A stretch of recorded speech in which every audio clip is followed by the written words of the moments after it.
Okay, good evening, everyone. This will begin the January 5th, 2022 Rochester Preservation Board hearing for the City of Rochester. The pre-meeting, The pre-meeting is a time where board members go over cases and ask any last-minute questions of staff, any clarifications on any of the applications.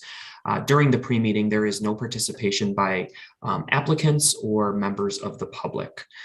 The hearings will begin promptly at 6 p.m. Following this pre-meeting. So with that being said, what I want to do is get started. I'll run through each of the cases on tonight's agenda for the site visit question, and then we can go through with any questions that any of the board members have. Case number 1 is 951 Park Avenue. Are there any board members present that did not visit the site? All right, very good. Everyone did. Case number 2 was 126 East Main Street, which has been pulled off the agenda. As you all know, this was held at the request of the applicant to make some revisions and potentially submit a different application. So that will not be heard tonight, and there are no public comments that were submitted after the agenda, nor did anyone sign up to speak. Case number 3 is 16 Strathallen Park. Are there any board members present that did not visit the site?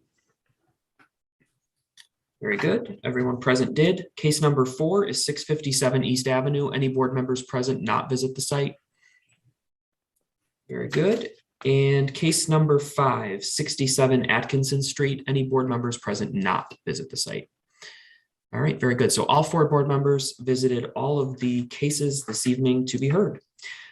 With that being said, we will start with case number 1, 951 Park Avenue. Continuing the window conversation.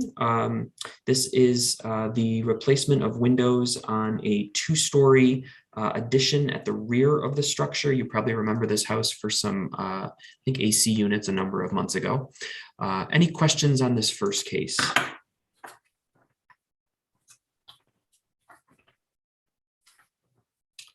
Okay, case number 3 on the agenda, 16 Strathallen Park.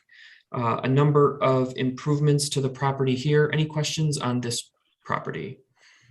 I have a question. I know the house because I showed it when it was for sale. It's a beautiful house, and they've done nice work to it.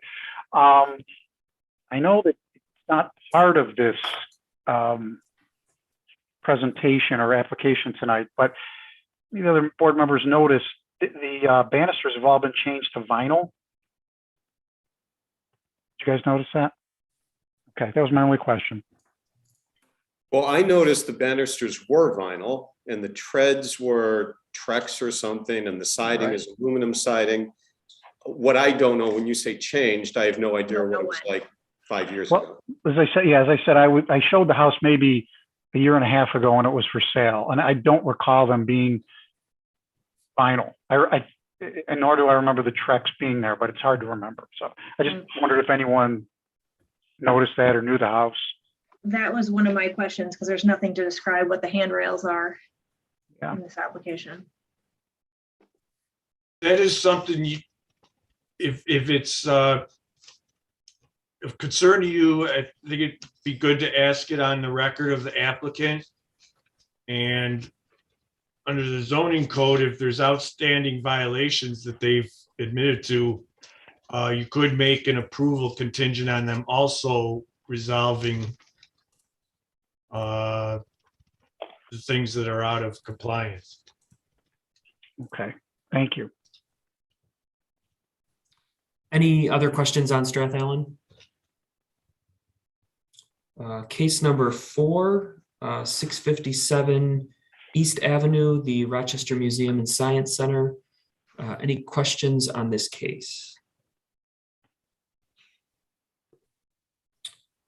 And the last case on tonight's agenda is 67 Atkinson Street regarding a roof. Any questions on this case? No, but I wanted to make a comment. What a cool product that is. I think it's the first time we've seen it. We in the permit office have gotten somewhere in the single digits building permit requests for this exact thing, that it's not a solar unit on top of the roof, but the roof itself is actually solar. None of them have been in preservation districts up to this point, which is why you all have never seen them. But they are becoming a bit more common, it seems. We got 2 other applications just this week. I'm Oh, just surprised because everything I know about solar, it has to be steep south facing roof and this is shallow east west.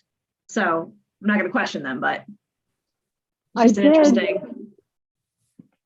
Sorry, I did, if there's interest, I did look up the Secretary of Interior's current sustainability guidelines. And they do address this material, but only as not recommended for replacing original historic roofing materials. So, that's good to know. so I thought that might be good to know. Yeah. Yeah, I wish we could see it in person. I know. Such a I great will product. tell you, it is very difficult, I know, but I will tell you its texture is more like cedar shake. Mhm. Can you give me the scale of it? I guess I can ask this of the applicant. Yeah, it is the size of a normal sort of asphalt, 3 asphalt shingle pad that go on asphalt roofs. So it's about that size. Uh-huh. Kate can hold it up so you get. Kate, a can you scale hold of it up and then Yeah. put like your hand next to it? Yeah. The Please, photo, Vanna. So it's photos- about the size of a The photo typical shoot. asphalt shingle. the photos you sent were helpful. Yeah, Those but photos are that's helpful. why oh, that's big. Yeah. Yeah, so it's like a typical 3 shingle asphalt thing that usually gets nailed up. It is a little shiny, but it is not highly reflective. I wonder, we could ask the applicant this too. I wonder if the new technology would make for the, east-west as opposed to the south. But does it That's a matter good for question our for the board? applicant. Yeah. Yeah. Does it matter for us? No. Good I mean, point. it Curious. could matter if you were deciding whether, well, I if can't there were imagine they'd some accept it. sides that you thought it wouldn't be appropriate, but some sides that it would. And good You know, for future visually. knowledge. Yeah, and I'm sorry to be a pain, but all these things you just discussed about this, please ask them and discuss them on the record Yeah. during the hearing. Because otherwise it helps us write better decisions and it's more transparent that applicants and the public sees what's being evaluated. Good, very good discussion. Any other questions on Atkinson? And if not, any other items before the hearing? All right, very good. So this will conclude the pre-meeting for tonight. Everyone on the call, attendees and board members, of course, just stay right on this stream and we will return at exactly 6 p.m. to begin the hearing.